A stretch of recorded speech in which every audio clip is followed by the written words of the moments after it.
Thanks for being here. Subscribe my channel so you don't miss new stories. Did the wife's loyalty lead to the accident? Today's story with a similar plot. Enjoy it. A few months ago, Lisa and I celebrated our 20th anniversary with our two daughters, Jasmine, 16, Cassie, 13, and her son Jake, 15. My name is Joe Luciano, a 42-year-old happy father and husband. At least I was a happy husband until I wasn't anymore. When we got married, Lisa had just turned 20 and I was her first and only love. I was 2 years older and had several other girlfriends before we got married. She was a pretty girl, 5 feet 7 inches tall, blonde hair, blue eyes. All wrapped up in a nice 105 pounds package. We had an amazing marriage and loved fighting to give our children a good home and a happy environment. For the past 20 years, we have spent all our time together and done everything as a family. Happy times, birthdays, first days of school, plays, graduations. Even bad times brought us closer.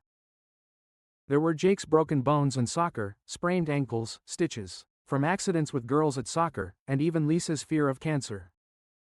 I remember spending all those months taking her to the hospital, staying with her through chemotherapy and blood transfusions, taking care of the children, and trying to keep everything together. Her recovery 7 years ago brought the family even closer together. And we celebrated the blessing that Lisa beat cancer and we remained a strong family. As you can imagine, raising 3 kids, paying all the bills, and trying to save for college wasn't easy. The first thing to do is start going to the gym and worry about your diet or appearance in your 20s. You can easily put on a pound or a kilo every year, but neither of us cared, as we were both more focused on saving for our children's future. I worked as a production manager for an engineering company, and Lisa was a purchasing director for a mid-sized manufacturing company. We both worked a lot, but we were always there for the kids, even though our lives had become unnecessary and routine.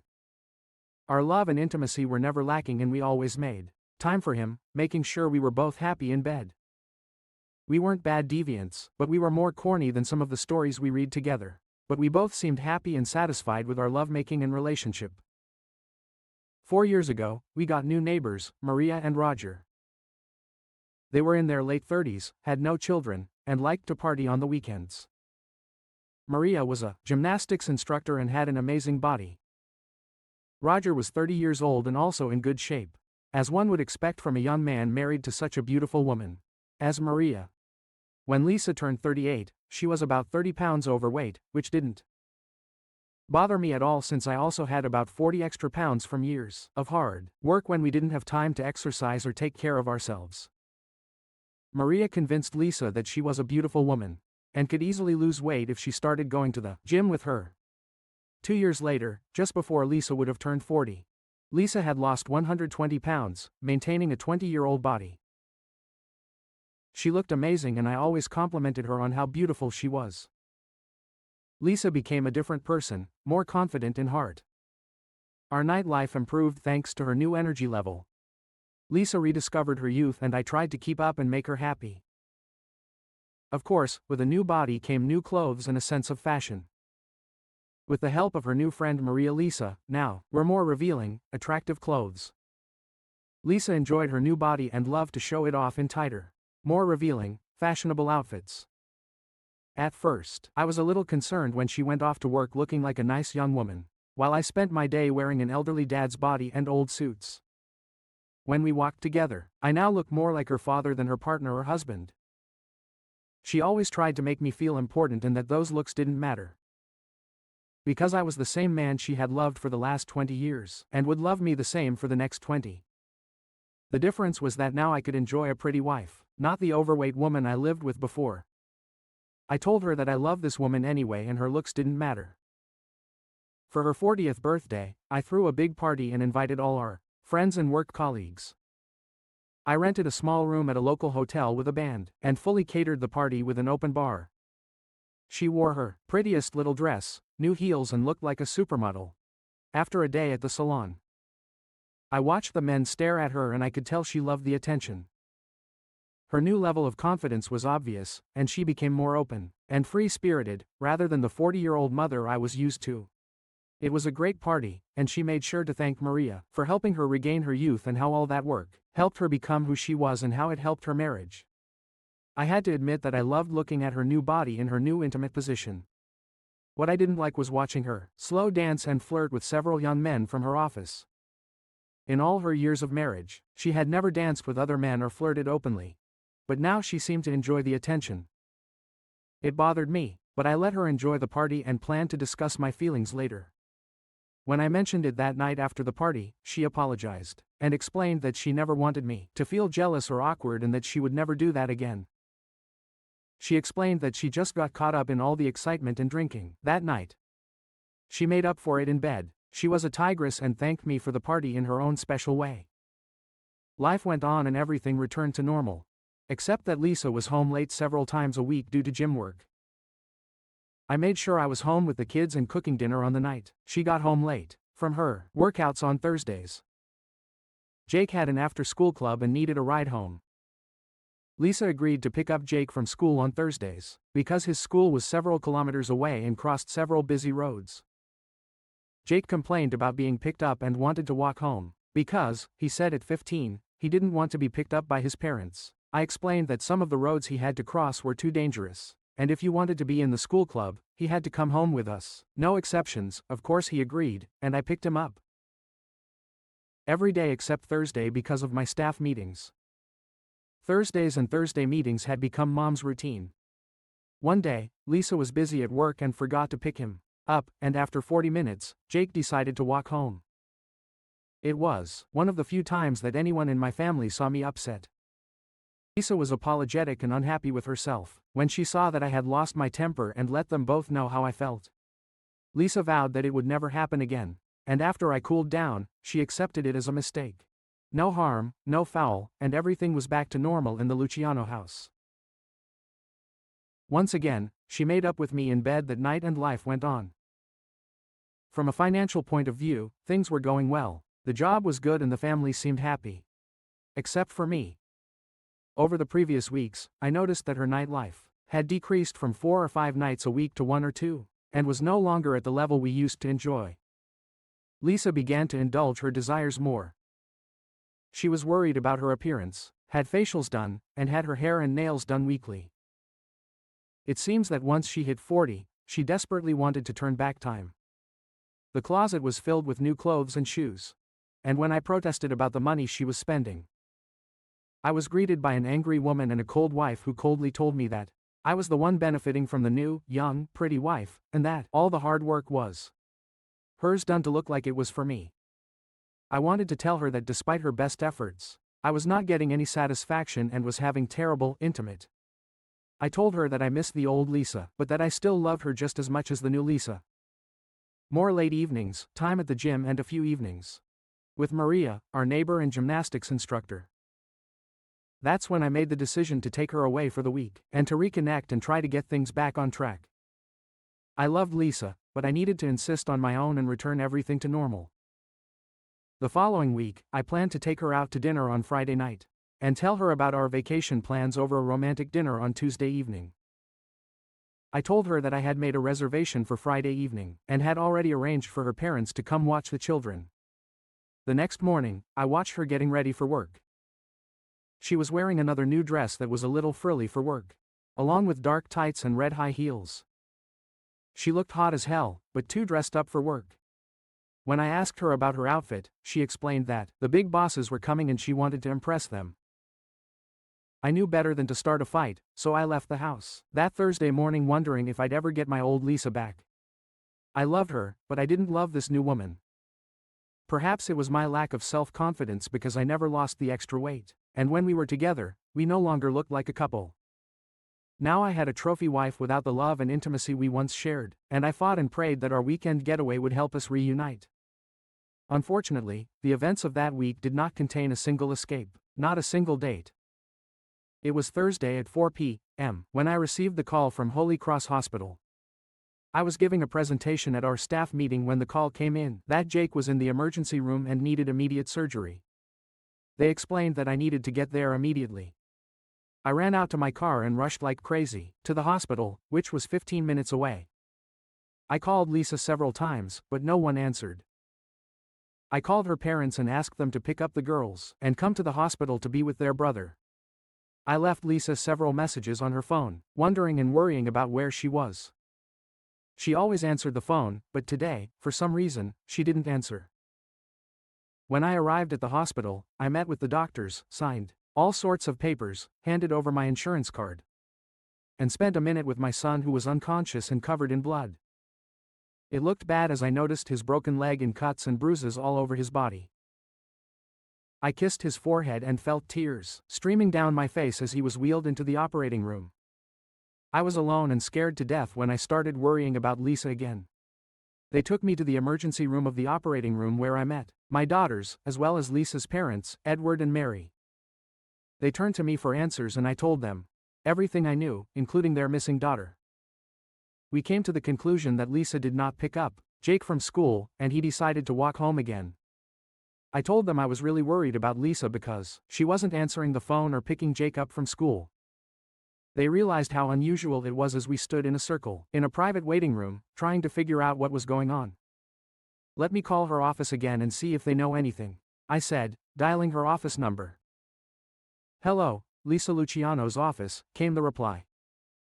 "Hello, Lindsay. Any news from Lisa? I need to talk to her right now," I said urgently. "Hello, Joe. No, I haven't seen her since she left for lunch," Lindsay replied. "Our son Jake was in an accident and is in the hospital. I really need to find her." "Do you know who she went to lunch with?" I asked. "Yes. She left at 1:00 in the afternoon, with Danny, one of the sales representatives of our suppliers. Do you happen to have his cell phone number? Her phone must be out of order, and maybe he can help me find her," I requested. I found his business card on her desk. His cell number is 564-555-5641. "Thank you.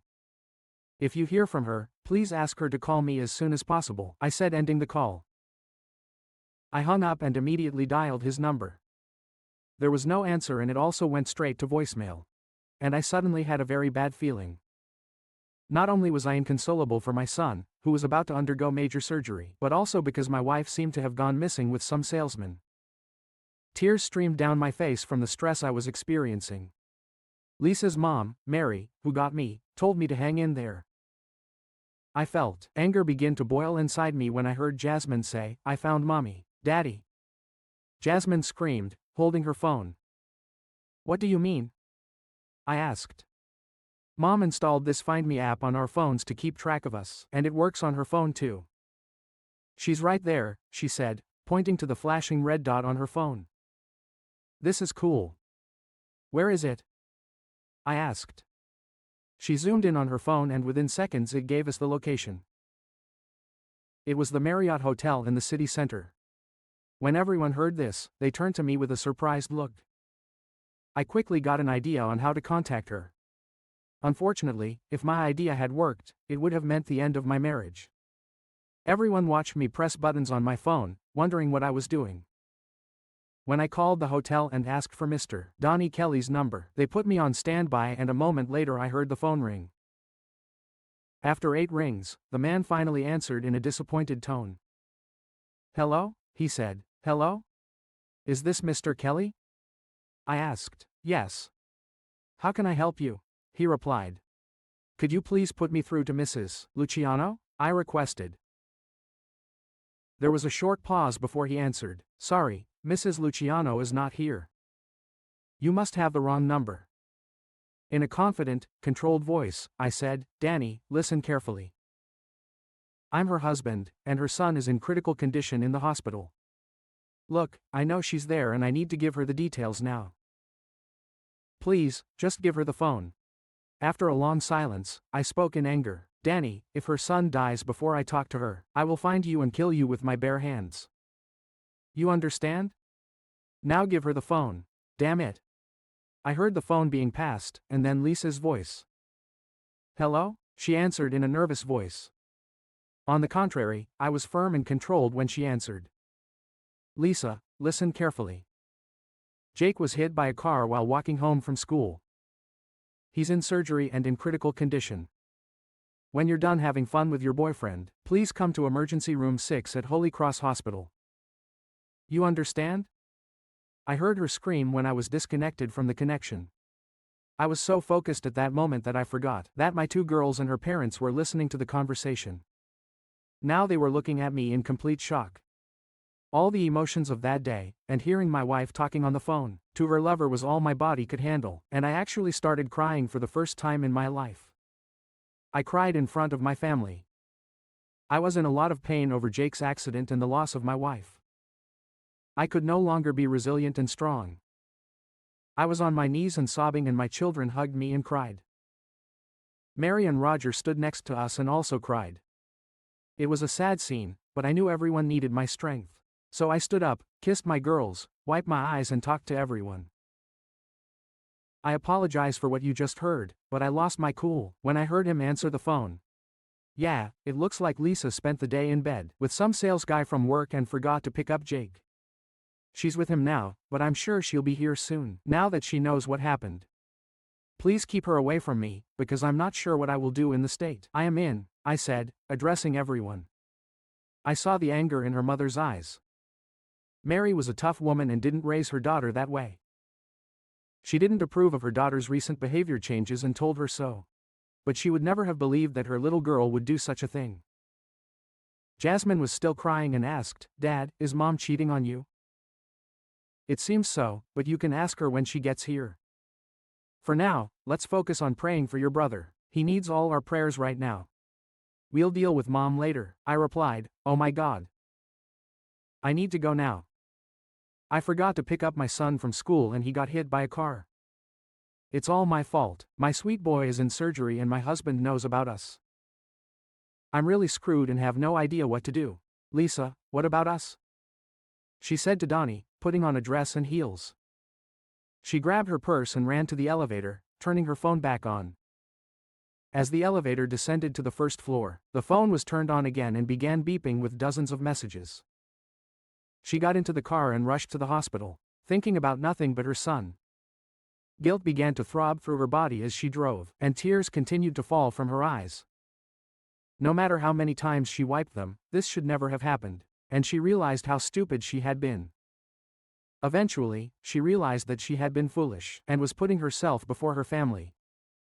She drove to the hospital building, left the car parked at the main entrance, and ran inside screaming that she needed to get to her son.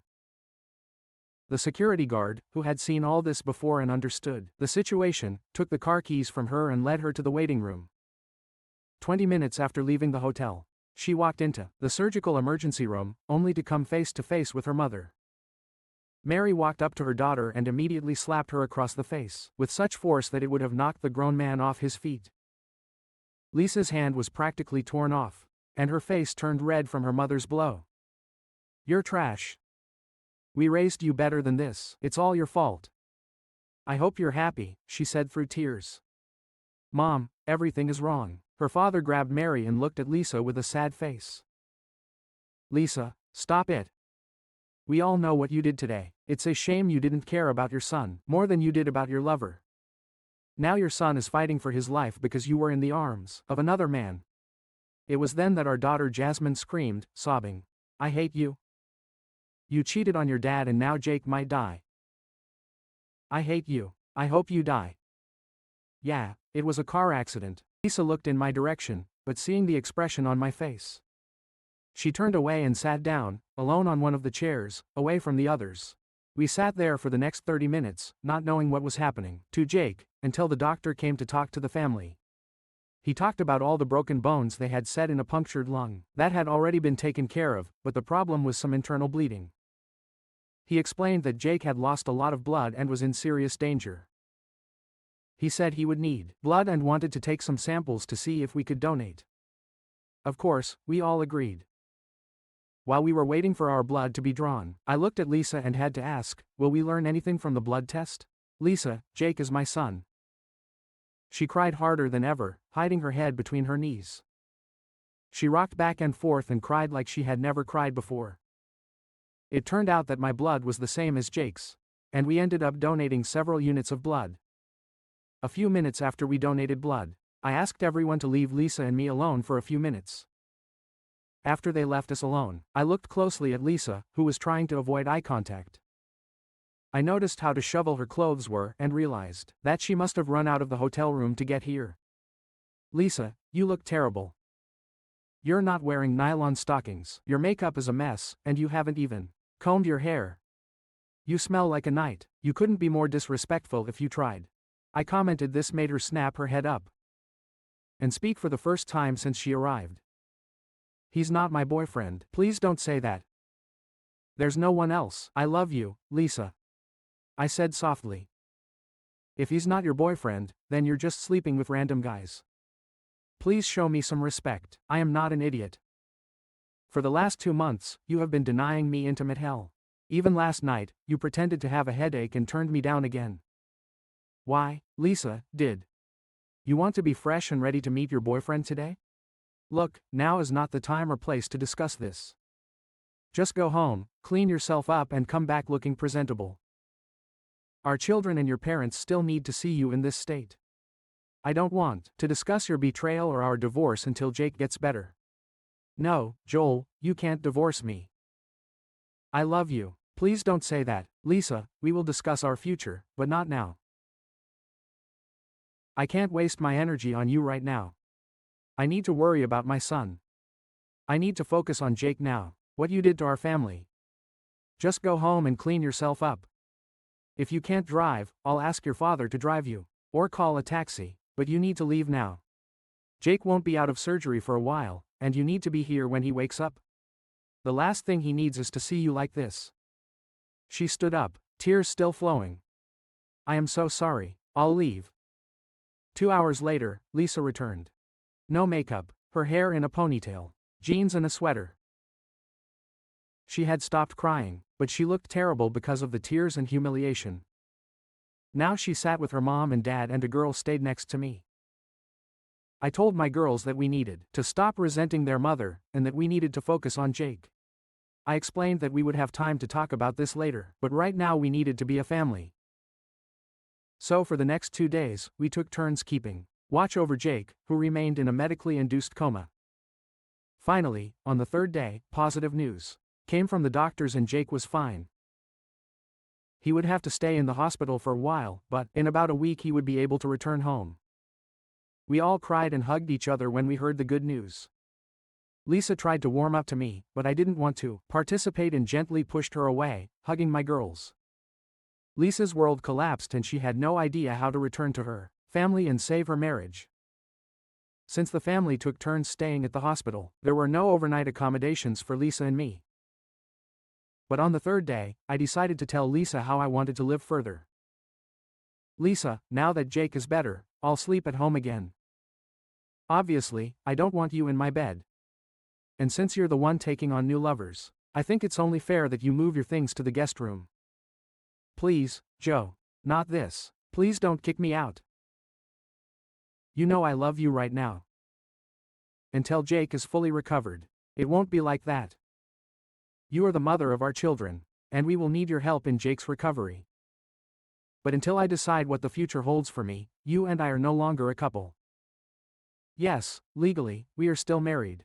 But I no longer think of you as my wife, I said firmly. Tears started flowing again, but she understood and went to the guest room. I talked to the girls and they understood. We all agreed not to tell Jake what was going on until he was better. I turned the living room into Jake's recovery room. I rented a hospital bed and a wheelchair, hired a day nurse, and prepared for his return home. Since Jake was in the living room and couldn't move, he wouldn't know about us sleeping separately while the girls kept their secret. His recovery was our priority. The truck driver turned out to be an ex-con who had been mistakenly hired by Scientific Laboratories, a large publicly traded pharmaceutical company. Somehow, he passed their screening and background check, which would end up being a costly mistake. During the investigation, police discovered that the driver was smoking, intoxicated and sending text messages from his phone. At the time of the incident, the trial received national attention due to the already high crime rate and current dissatisfaction with pharmaceutical companies. Our lawyers knew we had a win-win case and sued for an extremely large dollar amount. After the jury heard the whole story, The company realized they were in trouble and offered us a hefty, 8-figure settlement, rather than risk even higher period of damages from the jury. This did little to assuage our anger and grief, but it did allow Jake to receive the best possible medical treatment and physical therapy. It was also enough to secure his future pay for the kids' college, and allow me to take time off from work and be there for Jake for the year and a half it took for him to fully recover. When my mother slapped me, my world became clear again. I looked around the room and saw all the people I had let down and hurt. Feelings of remorse, guilt, pain and failure flooded my body, and all I wanted to do was run and hide. I begged for some forgiveness, but I was only treated like a scoundrel. The pain intensified when I heard Jasmine tell me that she hated me and wanted me to die. All I could do was cry and feel sorry for myself. The thought that all of this was my fault filled me with a feeling of fear and sadness. I tried to explain that I didn't have an affair and it was a mistake, but my father stopped me from deluding myself when he told me to stop lying in that way. Wouldn't be here if I had just remembered to hold my son, instead of spreading her legs for another man. I realized that this was all my fault, and if Jake didn't pull through, I would kill myself because I couldn't handle what I'd done. When we had to give blood, the hatred I felt in that room was overwhelming. When Joel asked if Jake was really his son, how could he think that? I realized what I had done and what they were thinking. And I again wanted to run out of the room and hide. After a long time, I was finally able to stop crying. That's when Joel asked everyone to leave us alone for a few minutes. I suddenly became nervous and didn't want to meet him like that. When he noticed how I looked and how my stockings were missing, I realized that I had left the hotel without thinking about how I was dressed, because all I cared about was seeing Jake. Then I cringed and cried when he said I smelled like him. That's when I realized how badly I'd screwed up. He was right. I needed to get home, get cleaned up and be there for Jake when he woke up. Then I got angry when he called Danny my boyfriend, and I had to correct him. But when Joel explained that Danny was either my boyfriend or I was just my arguments became irrelevant. Divorce. Why would he say this? Oh, God, no, not this. This should never have happened. I can't lose Joel. I love him. Danny was just a distraction. I know it was wrong, but there is no love. He should have realized that it was a mistake, and I would never do that again. He loves me, I know that. I have to find a way to fix everything, but now my wife and girls were all involved in the recovery process. After Jake was discharged from the hospital, we brought him home and introduced him to his new room, which included a hospital bed, a remote for the new TV and video games. We wanted him to feel as comfortable as possible during his rehabilitation. We had several day nurses help us during this time, which turned out to be a real blessing. Mary and Roger came every day to help, and together with our daughters, we all got used to our new life. Roger and I spent a lot of time discussing things in my plans. Her parents wanted what was best for the family, and suggested counseling to try to stay together. I told them several times that I was not ready, and that I wanted to continue to focus on helping Jake get through his difficult time. Lisa and I only talked when we were with Jake. Hearing the girls talk about how their mother had made some mistakes, he realized that there was a big problem. Jake has always been the most sensitive person in the family, and one day when we were alone, he asked me what was going on and asked me to forgive her. He reminded me that my mom loved me and he could tell she was hurt. I had to blink away a small tear and tell him that our problems were none of his business, and to focus on getting better. It was at that moment that I realized that I needed to face the truth and make some decisions. I told Lisa we were going out to dinner on Friday night to talk. Mary and Roger were babysitting that Friday night. We went to our favorite Italian restaurant, and after a few cocktails, I decided it was time to talk, and asked the waiter to give us some time before we ordered. It was the first time since that fateful day that I spoke directly to Lisa. Up until that night, I only answered questions or made conversation. So for the first time since the accident, I spoke directly with Lisa about our future together. I know it was hard for you, and it's unfair that you sleep in the guest room. Since the accident, I haven't had time to think about our future, but over the past few days, I think I have a solution that will relieve all the stress the family is experiencing due to our situation. I'll look for an apartment close to the house and can move into the master bedroom again as soon as Jake gets back on his feet. I will begin divorce proceedings. I want to wait until he gets better before he finds out the whole reason why we broke up. I saw tears roll from her eye as I finished my third glass. I felt like a boy who had lost his best friend and was holding back tears over my loss. All my years of love for this woman had been destroyed by one selfish act, and now we were both paying for her actions. Joel, is there any way you can forgive me and let me back into your life? Lisa, I love you and probably always will. Besides Jake's accident, losing you was the hardest thing that has ever happened to me. I just don't see a way back.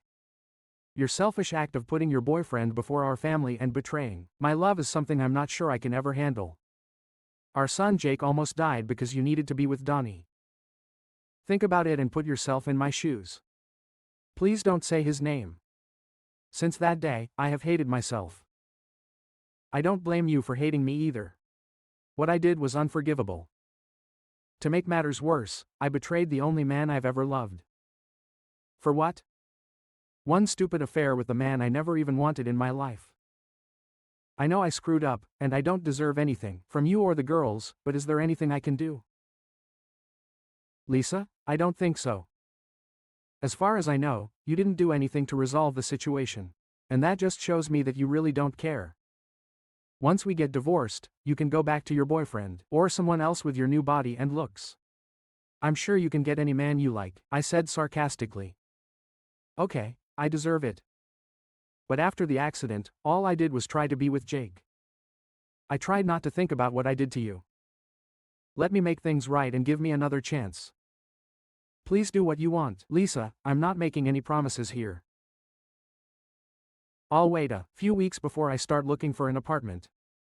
But honestly, whenever I think about the months leading up to the accident, the way you treated me, the lack of a night and your narcissism, I have to believe that you really don't care.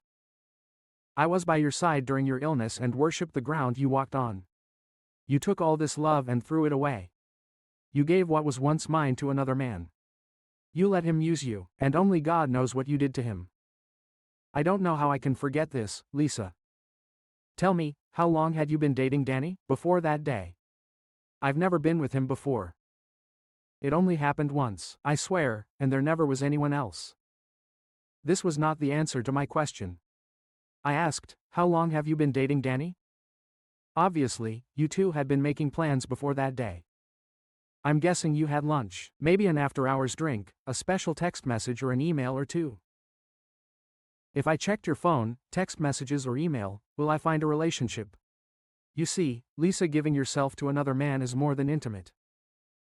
The moment you started thinking about him, giving him your attention and intimacy, it turned into an affair. So I'll ask again and please be honest. Your lies or deceit will not help our future. I understand your point of view and I see how much I screwed everything up. I think it started about 3 months before the accident, just before my 40th birthday. I felt old, but when he found out I was turning 40, he started telling me how young I looked and giving me all sorts of compliments. I'm sorry, I know it was wrong, but I like them. And I like hearing that I was desirable to a younger man. I felt hot and he kept flirting and I let it take over me. You're the only man I've ever been with, and now, 20 years later, I feel like a schoolgirl again. He kept trying to ask me out to dinner, and the constant flirting made me feel even nicely when he invited me to lunch that day. He took me straight to his hotel room and told me he would order room service. It only took a few minutes before he seduced me, and since then I regret my actions every minute. I swear it only happened once and I will never do anything like that again. Lisa. I noticed how much you like to dance and flirt with the young guys in your office at your birthday party. I'm sure you remember our conversation about this. Well, since you started working out at the gym with Maria, you have changed. Honestly, I don't like the new Lisa and what she has become. I don't blame you for wanting to look young and enjoy your life, or wanting more than I can give you. I just wish you would have told me this instead of looking outside of her marriage. I don't want to live with this woman, and I feel like I need to compete with younger guys, or that you are doing something behind my back. I lost confidence in myself, in her marriage, and the trust one had in you and in her life together. This is not the best recipe for healthy marriage. I'm not sure what you can do to fix this or if it can ever be fixed. We eat in silence, digesting our conversation. Roger looked hopeful when we walked into the house, but I just shook my head. I thanked him for looking after the children and went up to my bedroom alone. Mary saw Lisa's tears and realized that nothing had changed. At least we tried. A month later, Lisa surprised me by telling me she had made dinner reservations again. This time she was in charge and started the conversation. "Joe, you were right about everything. For the last 2 years, I really lived without you and thought only about myself. Trying to get my body in shape. What I did was unforgivable, and I cannot take it back or change the past. But let me tell you how I'm going to fix everything." Trying to remain calm, she continued. "I went to a therapist to help me deal with the guilt I felt about my actions. Every night, I cry for hours thinking about how I almost lost my little boy and destroyed the man I love. My therapist was a savior and helped me understand all the pain my selfish actions caused and how I hurt you in the worst way possible. She gave me several reasons for my wrong choice. She said it was a cry for attention or perhaps a midlife crisis, but I disagreed with her and took full responsibility for my actions. I spoiled it all, made the wrong choice, and convinced myself that I deserved to enjoy my newfound youth after working so hard to look good. At first, I only did it to get in shape, but after I lost weight, I started getting a lot of attention from men and it made me feel young, hot, and desirable, which didn't help. When I turned 40 years old, I could tell she was trying her best to keep it together, and I just sat quietly and she continued. What's really crazy is that I loved our life, our children, and our marriage. I never thought about hurting you or cheating on you, but that's exactly what happened. It all started with innocent flirting. Then you saw some of this on my birthday, but of course I didn't listen. Then there were lunches and more flirting until I allowed myself to go and ruin my life for meaningless afternoon intimate. I hate myself for what I did, and now I realize that this is not who I am. I want you to know how sorry I am for the pain I caused you, and the harm I caused our son. You can't even imagine the feeling of guilt and pain I live with every day. It was never about my love for you, or a marriage. My actions were completely selfish. I only thought about myself and what I thought I deserved. What I tell you is not an excuse, and I don't expect you to forgive me, because I broke my vows, my promise to you, and betrayed your trust and love. I will understand if you want to get a divorce after what I did, and I will be sad, but you need to be happy and be with someone you can trust. In the meantime, I plan to try to win you back, Joel. The last time we had dinner together, you said I didn't do anything to save our marriage, and I told you that I was so worried about our son that I didn't know how to save us. After you pointed this out, I spent the last month trying to show you what I did to get you back. She controlled her emotions and said in a serious tone, first of all, today I submitted my resignation and will be a stay-at-home mom. I'll be caring for Jake full-time and we can get rid of the daycare workers. I told Mr. Connor, my boss, about the affair with the supplier. You all know about his position in the community, in the church. So while I was there, he called the supplier and said that they would terminate their relationship if they did not fire Donnie immediately. Obviously, Scientific Laboratories is their largest customer, and a significant portion of their revenue is dependent on our business. I found out about this before we went somewhere in the evening, that this was not the first complaint they had received, and that Donnie was in fact fired. After that, I went to see his wife, Patricia Kelly, and apologized for what we had done. I broke down and cried when I told her the whole story, and how I tried to improve my relationship with you, the only man I have ever loved. She was much nicer than I would have been, but I think she understood how terrible I felt. Patricia tried to console me. She said it wasn't all my fault, as Donnie was a real ladies' man and had a talent for seducing women. But she was strict and told me to never disrespect the man I love again. She wished me luck in getting back together. She said that this was not the first time this happened, but that it was the last time. I think she was going to see a lawyer after I left. I called Maria and told her I was canceling my gym membership. I also plan to continue therapy. I understand that I am a grown woman and I have a family that needs me. I intend to be the best mom and wife possible if I get the chance again. I also gave away all my new clothes and kept only a few items that were more suitable for women my age. This conversation gave me some hope as she continued over the past few weeks. I have read dozens of articles about love affairs. I have even read several stories in which the wife undergoes a polygraph test to answer all the questions that an offended husband might have. From what I've read, there are about 20 common questions that need to be answered. So last week I made an appointment and went to an office downtown that specializes in performing lie detector tests. I asked them to ask me all the questions that I had prepared. They said the questions were unorthodox and not what they usually asked, but agreed to my request. They said they would add them to their regular questions at random. I gave them a list of questions that I knew you would be interested in, and answered them honestly.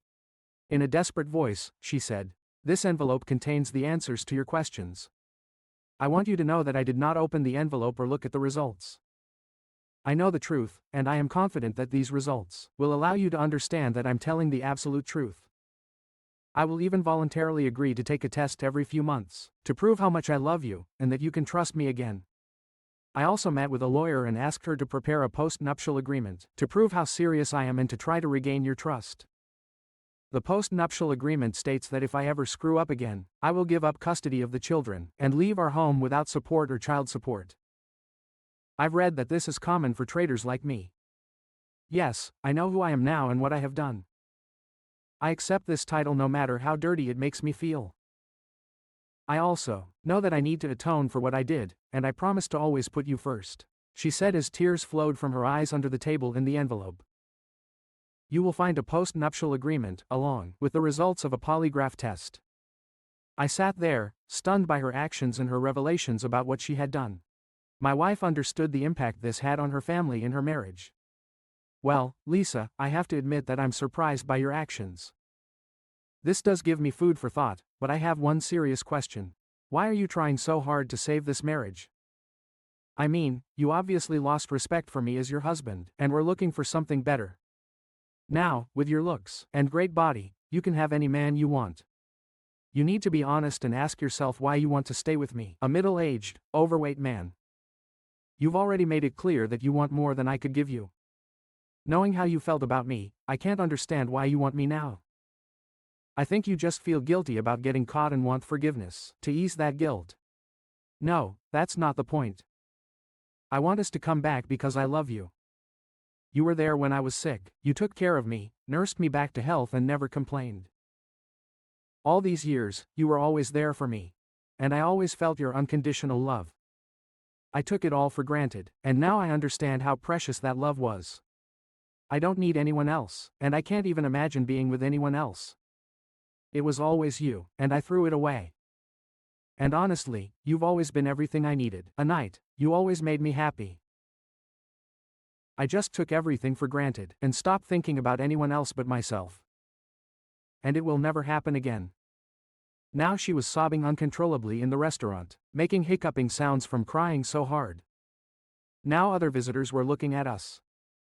I walked over to her, hugged her, and held her while she cried on my shoulder. My heart was breaking again from all of her pain, and I wasn't sure how much longer I could take all these emotions. After she calmed down, she handed me a manila envelope, and told me to read the report later that evening when I was alone in bed. It definitely piqued my interest and made me wonder what I could learn. Just before we pulled into the driveway, she looked at me with the saddest eyes I've ever seen and said, "Please don't leave us, Joel, don't leave our house. I'm happy to stay in the guest room if you don't want me in your bed. I understand why you wouldn't want me there, because when I think about how I would react if you did what I did, well, let's just say I understand. And I will be there as much as you want. I just want to be with you and for our family to be together again. Please don't leave us. I know you will never forgive me, but please give me a chance to win your heart back one more time." I smiled at her father as we walked into the house, giving him a small ray of hope that we would be together again. After they left, we put the kids to bed. We went to our bedrooms, kissing each other for the first time since the accident. Once in my room, I showered, brushed my teeth, climbed into bed and looked at the manila envelope, wondering what answers I would find inside. Would it make any difference? Did I want her to come back after everything that happened? When I opened the file, I was shocked to discover the amount of detail in the polygraph test report. I knew that the answers would most likely determine our future as husband and wife. I went through all the questions and answers, all the data, and then the summary. Clearly, she had done a lot of research because all the questions I had now had answers and they were in my hands.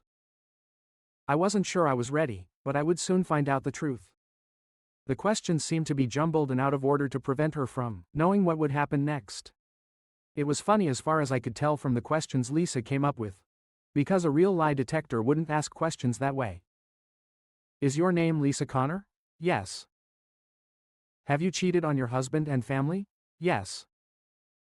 Do you love Donnie? No. Do you want to be with Donnie again? No. Do you have any feelings for Donnie? No. Did you have intimate intercourse with him? Yes. Have you used illegal substances or alcohol? No. Did you play in this novel? No. Was this your first time with Donnie? Yes. Did you wear protection? Yes. Was he a better lover than your husband? No. Was he bigger than your husband? No. Was this your first time having a night with Donnie? Yes. Did you have oral him with him? No. Have you kissed Donnie? Yes. Did you kiss him before that day? No. Have you ever let him touch you before that day? No. If you hadn't been caught, would you have done it again? No. Since you got married, have you had a night with anyone else? No. Do you love your husband? Yes. Did your husband do anything bad that made you cheat on him? No. Do you want to get a divorce? No. Will you ever cheat again? No. Do you find your husband attractive? Yes. Do you want to be with someone else? No. Are you willing to do anything to forgive Joel? Yes. After reading the answers, I slept soundly that night, still unsure about my future, but somehow the answers to these questions brought me some relief. The next morning, I spoke with my children and shared with them some information about the extent of her betrayal, as well as her actions to make things right. Since we were still a family, I wanted them to contribute to our future children, as you already know. I was planning to move out and find an apartment, but last night your mother asked me to stay. I want this family to heal and get through this, but I need to know how you feel. Can we forgive your mom, accept her back, and work on getting her family back together? We all make mistakes, and Mom made a big one. But I believe she deserves another chance. I need to hear how you feel before I make any decisions for the family. I looked at my son and said, Jake, you suffered physically because of your mom's mistake. How do you feel about what I said, Dad? I don't blame Mom. I shouldn't have walked home. It was my fault that I disobeyed your orders to never walk home. If I had not walked home that day, we would all have been happy. It's my fault, he cried. My heart broke as I watched my son take the blame for all the mistakes he made that day. I was proud of him for taking the blame and standing up for his mom, and I patted him on the top of the head. Son, let's not discuss guilt. This is in the past, and we need to focus on the present and our future. What we do now is all that matters. The girls started talking. Dad, we don't want you to divorce your mom. Yes, we are still angry. But if there's any way to forgive her, we need to stay together as a family. Please, Dad, don't get a divorce. Let's give her one more chance, to be completely honest. I'm not sure if that's an option right now, but maybe there's a way we can stay together as a family. You understand that if I stay in the house, then everything will be different between me and your mother. She will sleep in the guest room. The love we once shared has been destroyed, and we may not be the same for a while. And I honestly don't know if we will ever be the same again. Dad, we understand it will be much better if you both stay here with us. And don't move. Maybe in time we can all return everything to the way it was. Now, I was proud of my girls and realized that we really raised good children at that moment. I knew that we would try to save our family and forgive. We all went up to Lisa's room and told her we wanted to have a family meeting, and asked her to join us. Lisa looked terrible. She had bags under her bloodshot eyes. She was obviously suffering from stress, and crying because of her family's coldness. Her life became a living hell. Oddly enough, the only person who spoke to her and undoubtedly forgave her was Jake, her son, who suffered the most. He was the first to forgive his mother. It was our first family meeting since the incident, and Lisa was nervous as she sat alone on the couch. I walked over and sat next to her, took her hand. Knowing this would be a difficult conversation, I will speak for all of us. Lisa, what you did damaged this family and left me with the most difficult decision of my life. You may not like what I decided, but I have no other way to maintain my self-respect as a man. I watched as she sat quietly, her hands clasped tightly in her lap. The children have expressed their wishes and want our family to stay together. Until last night, I didn't think there was a way to stop me from leaving you and moving to a new apartment. But after I read the lie detector test report and what you did to try to save our marriage, I was touched. You have surprised me with your efforts over the past month, Lisa. To be honest, your repentance and actions made me reconsider my decisions. Your deception was devastating, but the real damage was done by the way you treated me and my family over the last 6 months. Then when I found out that you had mentally left us for dating another man, I realized that I was going to divorce you and end our marriage, on top of the pain it caused. I was furious because your deception was partially responsible for Jake's injuries, and it was unforgivable. I saw tears fall from her eyes and continued. After thinking about the situation, I believe in my heart that if this situation had been reversed, and I had taken a mistress who caused Jake's accident, there would have been no discussion. And you would have kicked me out already. But for some reason I can't explain, I still love you, and losing you would hurt me even more than you already caused me. It's a real quagmire, but my love for you is still strong. Today, we had a family meeting about our future because this was a big decision. I needed the kids' input, and as a family, the final decision was for us to try to stay together and work on healing. She was clearly relieved and a smile appeared on her face. Don't look so happy yet. You see, despite the children's wishes, I cannot remain married to you, knowing that you deceived me. You broke your promise to be faithful and abandoned everyone else. You broke our marriage contract, and if I stay married to you, I'll accept that everything was okay. This may sound vindictive, but I'm still considering getting a divorce. Her smile instantly changed to an expression of horror, and tears flowed down her cheeks. Let me finish before you have a nervous breakdown. Like I said, I still love you, and I don't want our life together to end. Now she was looking at me with a confused expression. We'll get a divorce and start all over again, if that's what you still want. The current living conditions will not change, and you and I will meet and work on our future together by starting over. I can understand why you want to stay married. Don't get me wrong, it won't be easy. We will both have the freedom to live as if we were single, and we can date other people. This means that you have the freedom to explore your desires, and see if being married to me is really what you want. I will have the same freedom. Everyone looked at me as I explained our future. Don't misunderstand what I'm suggesting here. I have no desire or plans to date others. But we both know you had desires outside of our marriage. And I can't risk you doing it again if you do this. I might also want to be able to find someone else. I had to stop for a drink because my mouth was dry and my emotions were running high. The next 6 months to a year will allow us both to find out what you really want in your life. It will also give me time to see if I can live with the knowledge that you needed another man in your life. I haven't mentioned this before, but my confidence and self-esteem have become an additional casualty of your betrayal, and it is something that I will need to resolve and restore before I can commit myself to you again. I like your idea of a post-nuptial agreement and almost accepted your proposal, but I realize that staying married under these circumstances would mean condoning what you did, and I still wonder if you want more than I can give you. According to my plan, you will have the freedom to make your own decisions for the future. Depending on how things work out between us, I may try to trust you again. But if all goes well, the prenuptial agreement and new vows will be signed, and our wedding ceremony. Yes, we will have a wedding ceremony to publicly commit ourselves to each other once again without stopping. I continued during this time, consultation will be mandatory. I will also be seeing a counselor to help me deal with my anger and trust issues. And we will also be attending couples counseling, as you have heard us, all in different ways, and we all need to work with a professional. The simple solution would be to just get a divorce and move on, but we love you and I want to make an effort to stay together. You also need to work on repairing your relationship with your parents. If you want to stay with your family, you have a lot of work to do. Last night you told me that you would do anything for me to stay.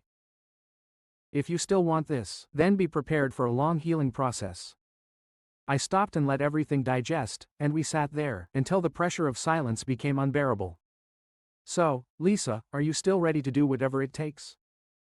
You still want to try to keep this family together? Lisa clasped her head in her hand in tears. Yes, I love you. I don't want a divorce, but I understand how you feel. Thank you. I know I don't deserve a second chance. I thought about what you said, and if things had been different, I would have divorced you already. Give me one more chance, is all I ask, and I will prove to you that you are everything I want and no one else. I promise I will make it up to everyone. I'm so sorry, and I pray that someday you can all forgive me for what I did. I stood there as the girls came up and hugged their mother. I held Jake's hand, and for the first time in months, we were together again. At that moment, we knew we had turned the corner and would emerge stronger from all this drama. It took me over 5 months to let her into my bed again. I had to give her credit, because she did everything she could to win back my trust and love. I won't go into all the details, but she made it clear to us all that reuniting her family was her main goal, and she brought us all back. After a long recovery, dozens of counseling sessions and family outings. From that day on, we spent all our free time together as a family. Lisa came to my bed several times during the year, but ultimately, it was just a way for both of us to get rid of our intimate frustration. There was no lovemaking.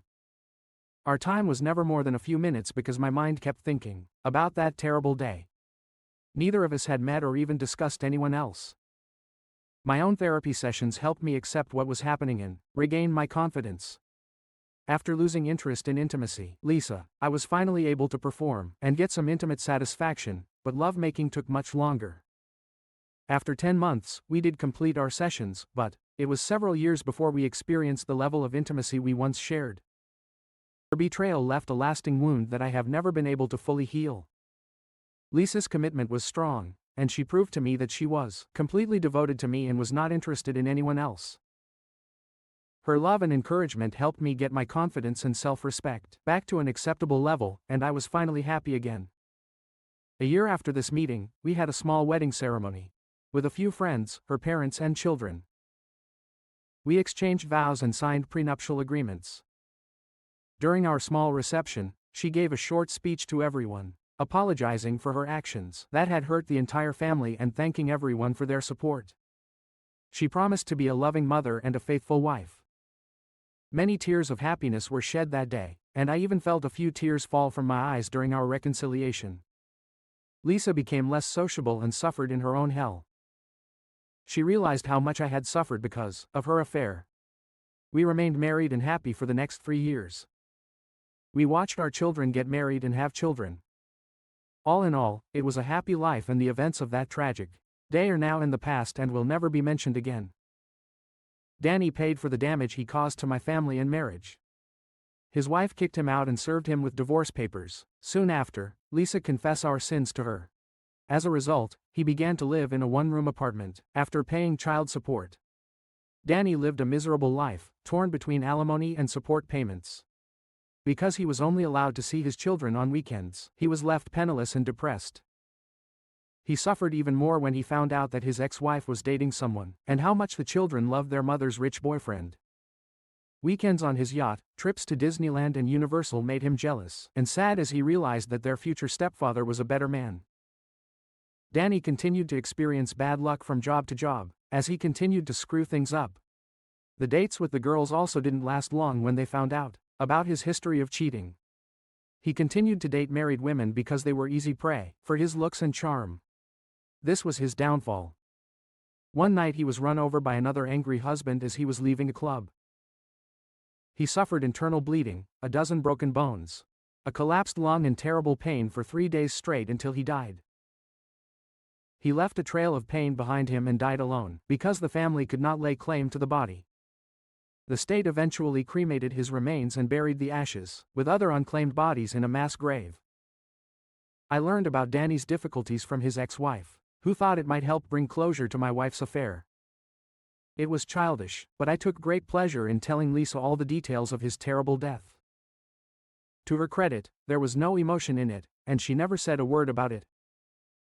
His ex-wife was right. The news of his death, at the hands of another heartbroken husband, really helped me calm down, and Lisa and I's relationship became much better. We never discussed this time again, and we developed a good relationship. In our new marriage, we made sure to keep the most important things in our lives for each other. Jake made a full recovery, and through years of physical therapy, he developed an exercise habit. He earned a full baseball scholarship and led the state's high schools in home runs and stolen bases. The girls got married and would never repeat the mistake their mother made. They saw the pain and grief from one mistake made and became devoted wives and mothers. From a quote I once read, "Sometimes giving someone a second chance is like giving someone an extra bullet because they missed the first time." I hope the extra bullet won't be used this time. What do you think of our story today? In my opinion, the wife is completely to blame in this situation. She did not pick up her child at the time, and because of that, he had an accident. And so the story I liked, it has an interesting plot and thoughtful plot twists. What is your opinion? Write in the comments. See you in the next video.